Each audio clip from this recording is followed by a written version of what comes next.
Magandang araw mga kagabay, ngayon po November 22, 2024, araw po ng Biyernes, debosyon natin sa Sacred Heart of Jesus.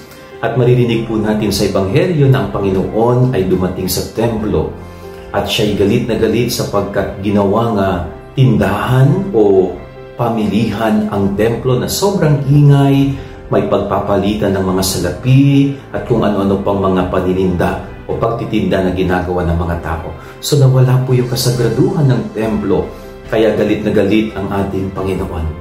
Napakaganda pong paalala sa bawat isa sa atin. Tayo pong mga mananampalataya, tayo madalas na po tumungo sa simbahan. Sana ho sa tuwing tayo ay pumupunta sa kahit anong bahay dalanginan, taglay natin ang respeto doon.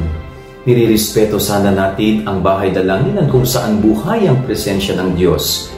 Ibigay natin yung total respect. Ibigay po natin yung talagang pagmamahal sa bahay dalanginan. Huwag natin gawin itong bahay chismisan. Huwag natin itong gawing bahay ng kung anong-anong hindi magagandang gawain. So panatilihin natin ang kasagraduhan, ang kapayapaan, at panatilihin natin ang respeto sapagkat ang bahay dalanginan ay bahay kung saan buhay na buhay ang presensya ng Diyos.